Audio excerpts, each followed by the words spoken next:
This broadcast is brought to you courtesy of amateur radio station VK7AX in Ulverstone, northwest Tasmania.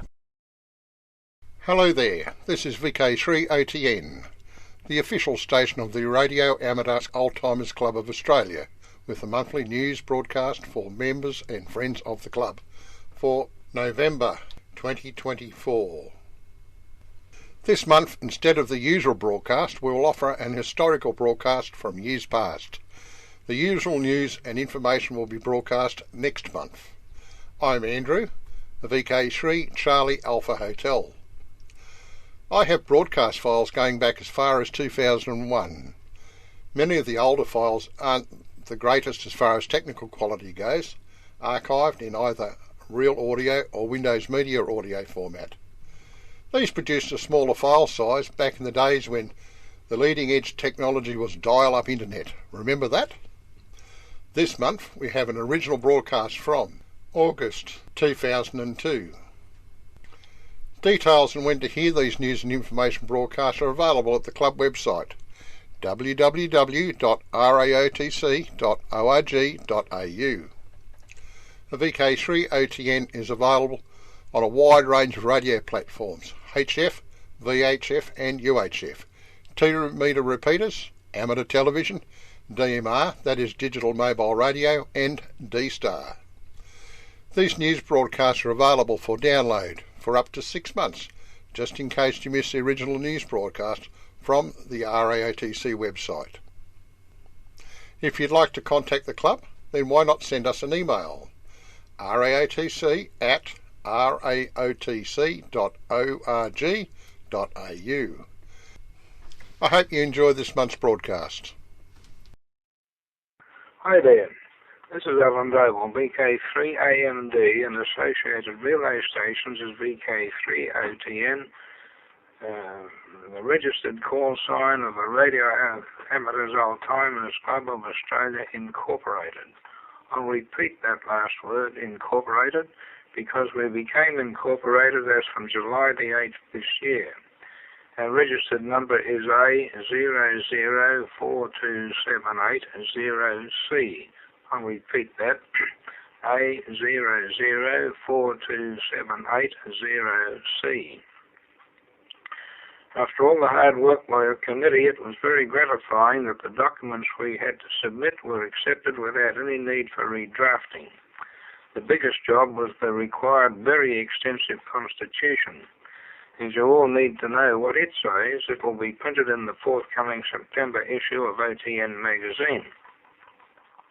And the rules require that we give notice of the annual general meeting together with a nomination form for members of the committee.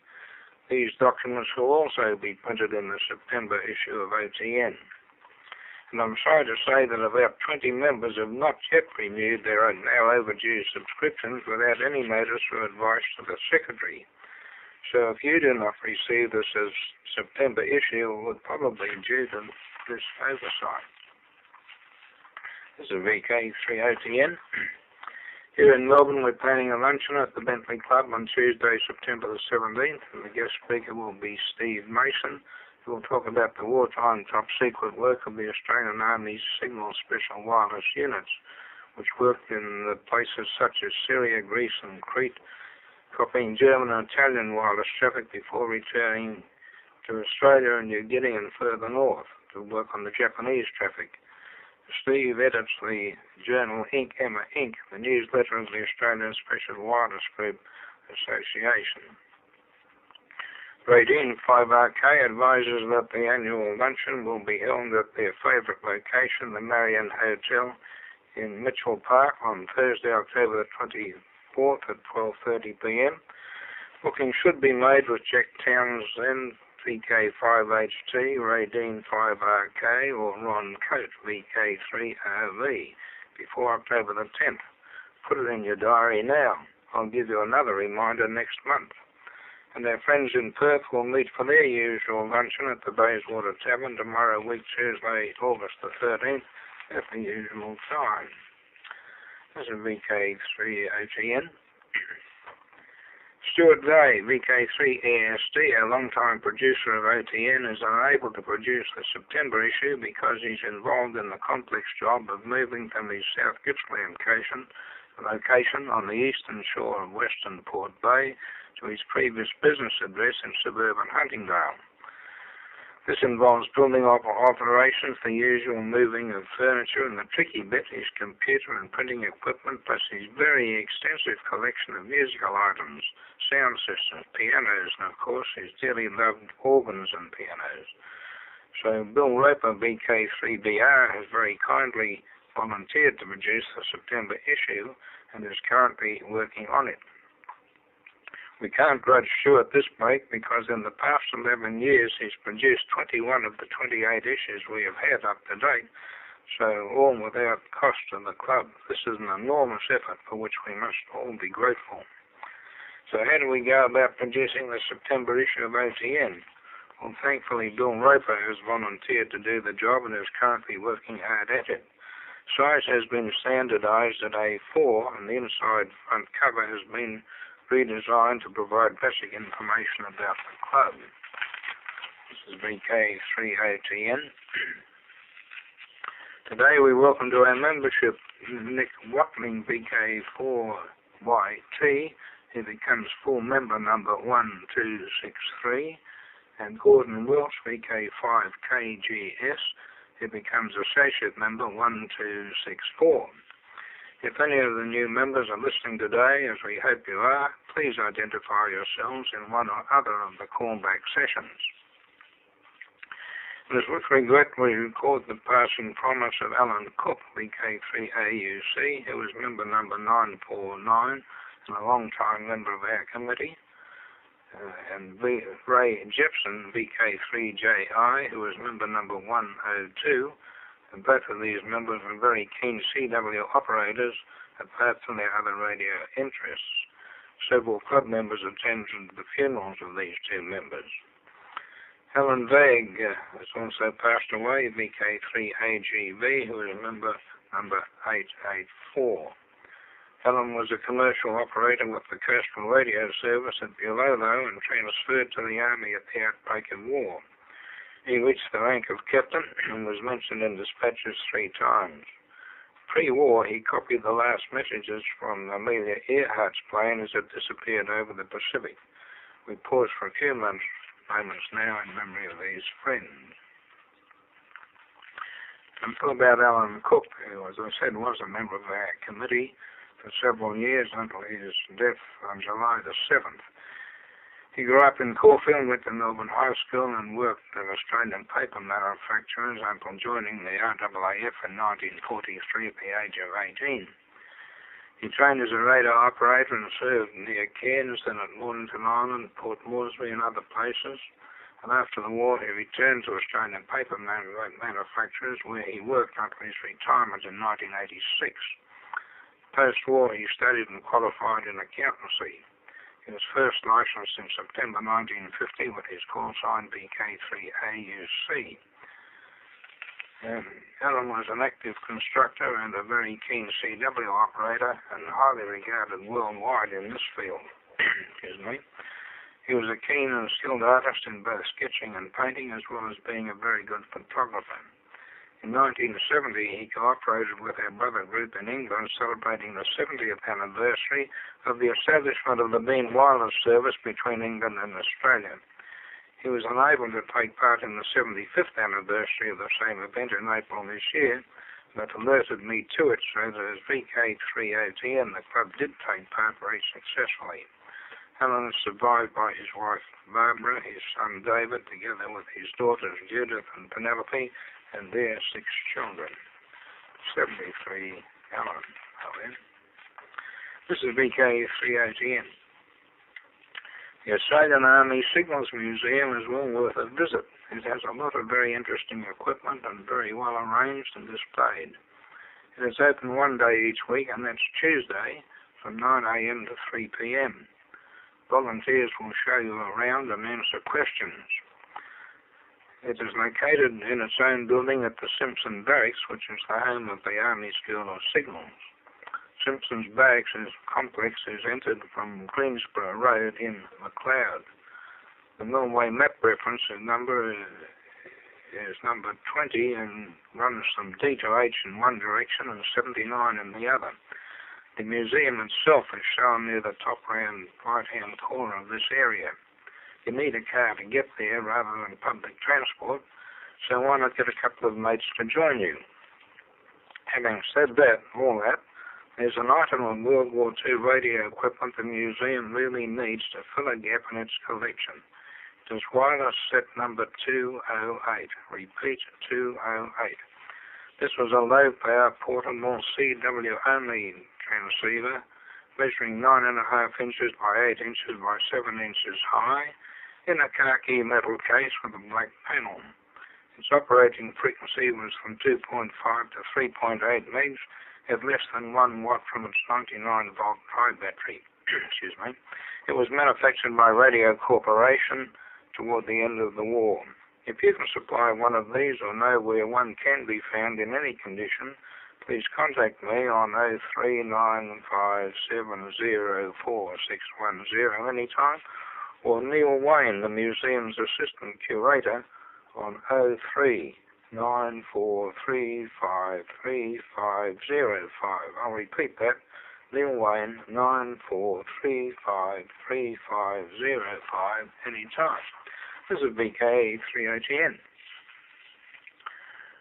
Radio Amateur Old-Timers Club listeners who served in World War II and who lost radio amateur relatives or friends during the war will be interested to have read the July issue of the WIA's AR magazine, especially in view of the fact that the annual Remembrance Day contest will take place on the weekend of the 17th and 18th of this month.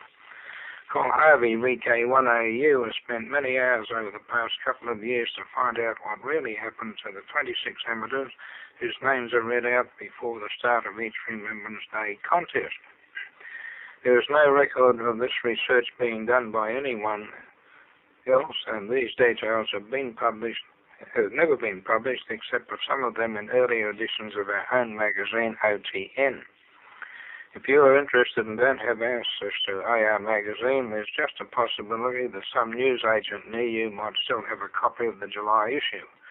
If this last statement is a surprise, the August issue of AR has been available through some newsagents and is shortly available, and increasing copies are now being available through newsagents. This is VK3OTN. We're indebted to the magazine Amateur Radio Action, dated April 1987, for the following item. It's about the late Maury Anderson, who died in 1960. He was first licensed as 5MA early in the 1920s and became a seagoing operator on one of the last sailing ships in 1927. The ship was the American-based E.R. Sterling, and that's spelled Sterling, sailing out of Adelaide. This story is in his own words and was first published in the magazine Radio, dated June 1st, 1928, and it reads, "We left Adelaide in fine weather on Saturday morning, the 16th of April, 1927, and from the time of lifting our anchor, we were followed by bad luck and adverse conditions. For 2 days, a strong headwind forced us to tack back and forth across the Gulf of St. Vincent before eventually sailing out, passing Cape Border. Here the winds were in favour for a westerly trip, that's via the Cape of Good Hope. But our voyage was planned via Cape Horn. We sailed westwards until the wind changed, and then the ship was put about on a new course for Cape Horn, going south of Tasmania. Bad luck followed us closely, and when almost clear of Tasmania, the wind changed to a point which made it absolutely impossible to sail safely further south of Tasmania. This meant turning back and proceeding through Bass Strait, and this detour delayed us a fortnight. The next stage of our journey was down south of New Zealand. On several occasions in these waters, I was able to chat direct with my people at home via South Australian experimental stations, who were also telephone subscribers. My signals were answered from my home via telephone, and shortwave radio replies were almost immediately received on board. Here again, fate stepped in and the dynamo burnt out due to a radio frequency leak. This meant no radio or lights, as the damage was too extensive to be repaired at sea, but a makeshift contraption was available in the form of a 5 horsepower electric motor. This I screwed to the deck and a belt drive was rigged from the flywheel of the petrol motor, but on starting up it was found that the meters showed no signs of output. After testing various circuits, it was discovered there was no circuit through the field coils. Closer inspection showed that salt water had gained access to the fine copper winding and eaten through in many places. After joining these fractures, a more serious defect showed up. This wire was enamel coated, and while being handled, the enamel, which was brittle with age, cracked off, leaving the bare copper. The pot of enamel insulating varnish luckily was among the stores, so I commenced the long, tedious job of enameling these many hundreds of feet of wire by hand. After many tedious hours of work, these two coils were completed and replaced on the pole pieces of the motor. The speed at which this motor had to be driven in order to maintain an output great enough to supply the ship's wireless alternator was excessive, and the petrol motor would not run at this speed without undue overheating. Once again, after reducing the number of turns, this old motor was encouraged to generate, and we were once more in communication with the world. A job of this nature is considered small when done in a workshop on shore, but when done on board a sailing vessel in the roaring 40s, it's a horse of another colour. The shortwave set and dynamotor, filters, etc. had to be dismantled and packed away below for a couple of weeks while we were down south, owing to the tremendous seas breaking on board and gaining access to the radio room. One large wave broke in the door of the shack and swept it off its hinges. Shortly after passing Antipodes Island, a peculiar change took place with signals from the Rugby long wave station. The tone of his signal became split as though I was receiving it both ways around the world, one signal a fraction before the other. At this time, we were practically on the spot of the globe directly opposite where Rugby is situated. It was about these latitudes that we began to realize the value of shortwave radio, as our course was much further south than that taken by steamers, so that we were isolated except for the fact that shortwave signals were not affected by distance even while sailing among icebergs, which act as effective screens to ordinary wireless signals. We still enjoyed musical programs and speeches from such distant places as New York University, and could also distinctly hear dishes rattling while listening to dinner dance music from large hotels in New York. Look at a map of South America and you will better understand how this was appreciated. We were at that time between 300 and 400 miles south of Cape Horn. The furthest point south was 58 degrees south latitude. A heavy gale was encountered off the Falkland Islands, and after many anxious periods the vessel defied fate once more, but not before the main and mizzen masts crashed to the rail. These huge masts measured approximately 3 feet in diameter at the deck and are over 100 feet in length, weighing several tons. The base of the main mast crashed through the roof of the forward house, smashing the cook's cabin to pieces, and these masts were finally swept overboard by the mountainous seas and continued to drag over our starboard sides as they were still held fast to the ship by their wire ropes and rigging. We were threatened by a still greater danger. One of these wooden masts floated up at our stern, striking the rudder with great force several times before the wire rigging was cut through with saws and axes, allowing the wreckage to go free.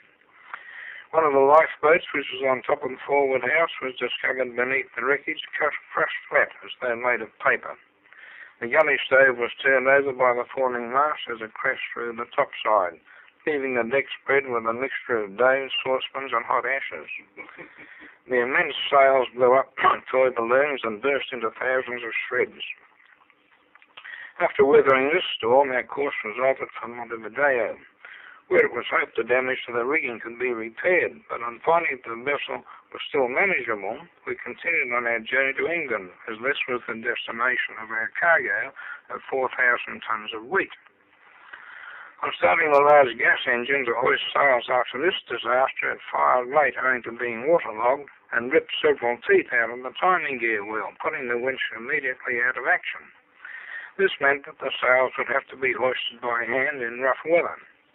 This was almost impossible, as sails are very unruly things while hanging loose, as they would be during the slow process of hoisting by hand.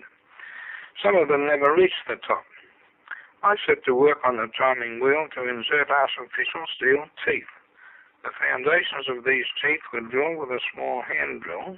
Each tooth was replaced by 3 artificial studs side by side, and after a week of practically continuous labouring, this engine was once more in commission and we were able to hoist sail once more. I mention these incidents as an explanation, and the reason why, as wireless operator of a sailing vessel, I was unable to keep a nightly schedule of transmission, as impossible as is possible to station operators on shore.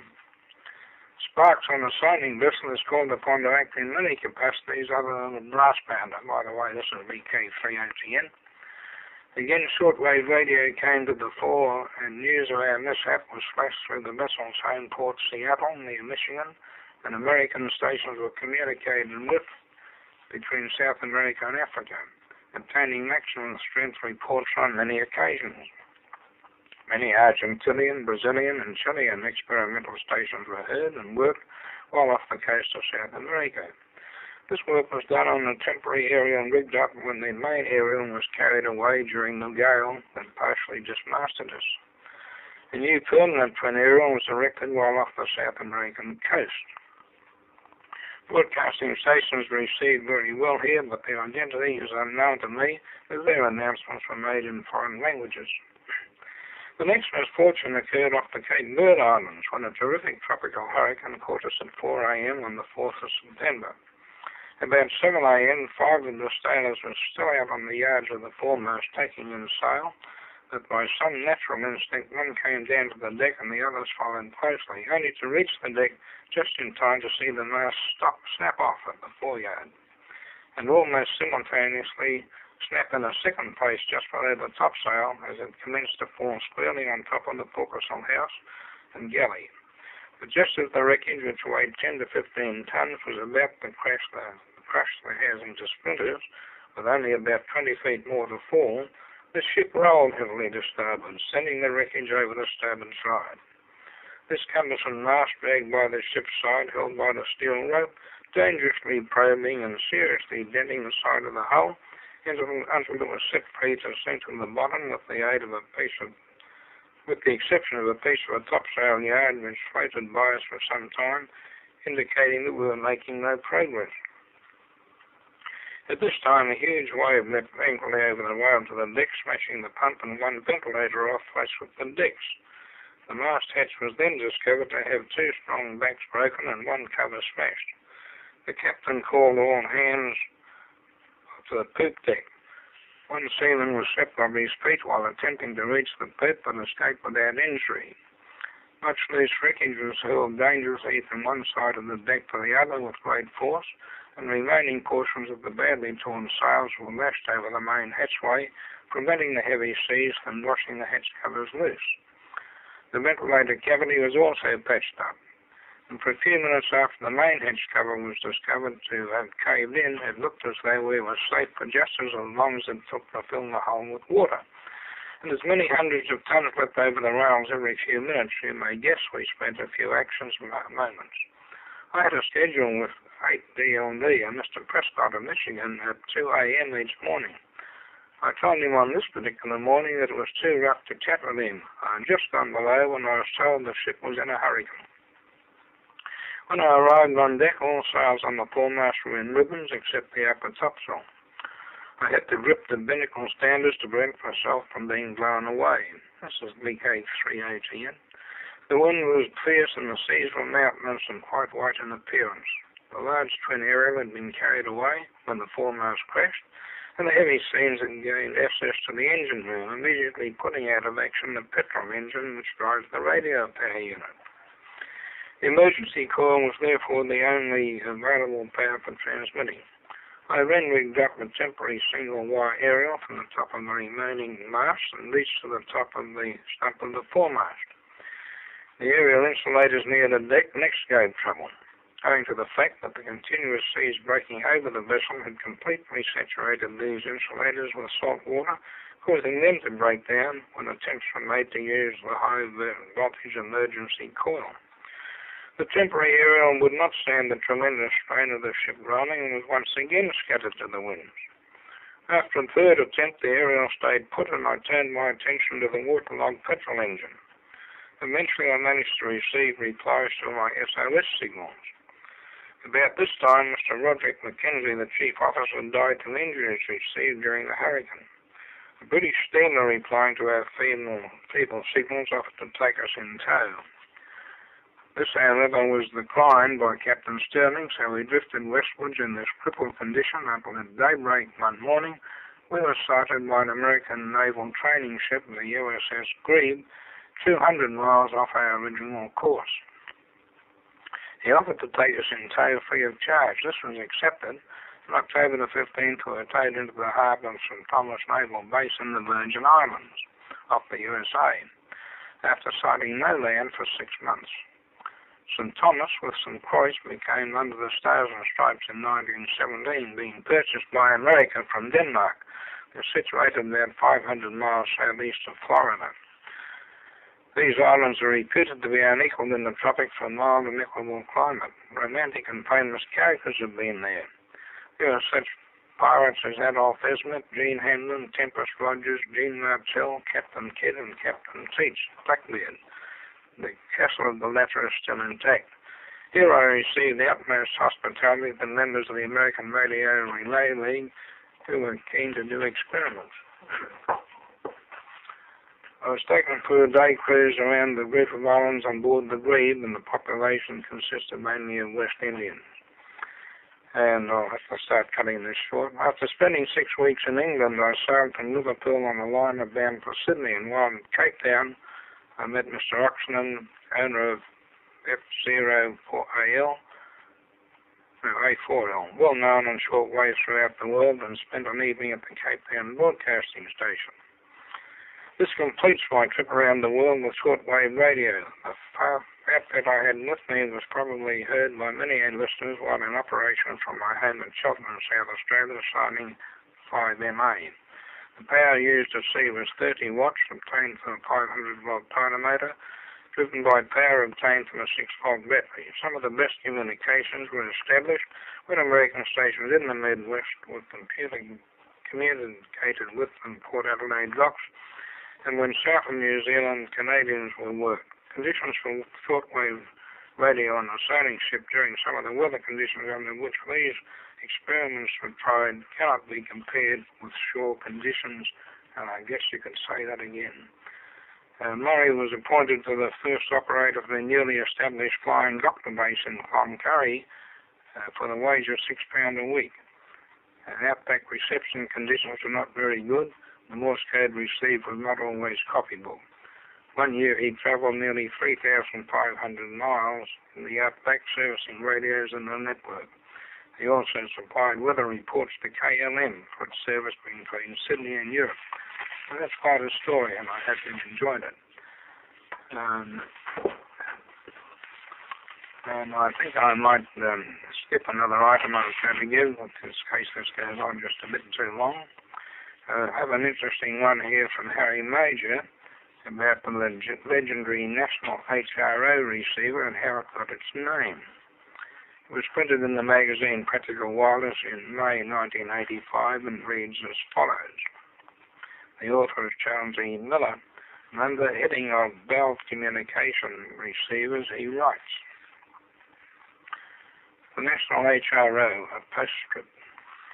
During my research for the article on the HRO, I made many attempts to discover just what the 3 letters stood for, but without success.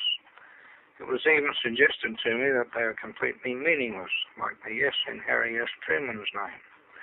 At last, however, the investigative patience of one of my spies has paid off, and I am able to bring you the truth of the matter, or at least a very plausible explanation. Since the HRO is considered to be very much the province of the amateur, it may come as a shock to find that it was developed to meet a purely commercial need in the American aviation industry. At the beginning of the 1930s, civil airlines in the USA were confined largely to daylight flying, since navigational aids were at a minimum.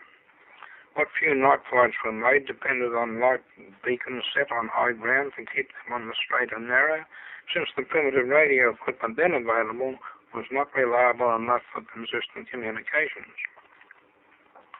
The U.S. Department of Commerce was anxious to remedy this situation, proposing a nationwide network of radio beacons and ground-to-air speech facilities. Contracts were let to several noted radio and electrical firms for the supply of the necessary transmitters and receivers.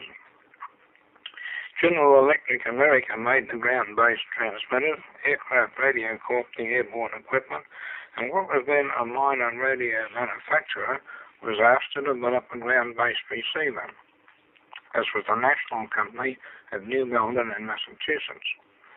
The director of the project for National was James Millen, a licensed hand whose call sign was originally 2BY Peter and changed to W1HRX. The first result was a receiver known as the AGS, the Aviation Ground Station. This being a fairly simple superhead employing plug-in coils. Many of the airlines adopted the AGS, but others felt that something more sophisticated was called for. Transcontinental and Western Airlines engaged Herbert Hoover Jr., W6ZH, the sometime president of the ARRL, to work in conjunction with Jim Millen on a state-of-the-art receiver. Hoover set up a small laboratory directed by Howard Morgan of the Western Electric Company, in which the purely electrical design of the new receiver was to be carried out, whilst the mechanical work was in the hands of Millen, 3,000 miles away on the east coast. This involved much overtime on the part of tool makers working on the various dies and jigs used to build the chassis, screening cans, and other metal components. These men had to complete their time sheets for the work they put in, and the forms normally being allocated a serial number or letters to indicate what particular job was involved. No official serial having been given to the new receiver, the workmen created one of their own. Because the job had to be carried out at top speed, they called it HOR, for hell of a rush. The initial stuck, and so it was as the HOR that Millen took the completed prototype chassis to Hoover's laboratory for the wiring job and subsequent testing. Naturally enough, there are a few unexpected snags that had to be corrected, but in all the set was a great success. Arrangements were made in December 1930 to announce it in the December 1934 issue of magazine QST.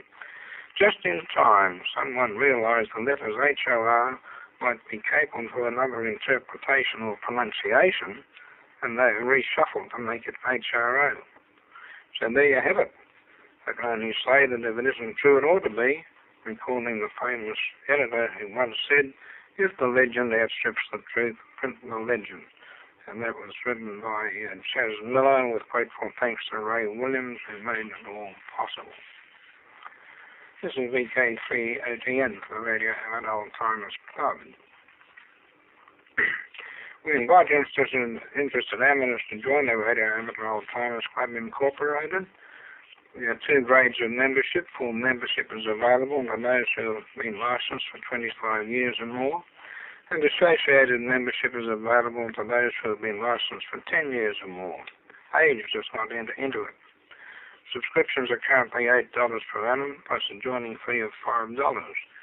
These figures apply to both grades of membership. Members get two interesting magazines each year, one in March and one in September, and associate members become full members automatically when the 25-year date comes up. Associate members cannot hold office in the club. That's the only real difference.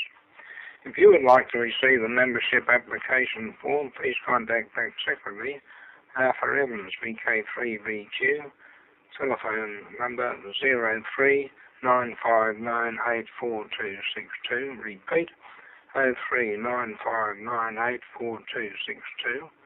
For myself, Alan Doble, VK3AMD, telephone 0395704610, repeat 0395704610, and we're both QTHR in any call book.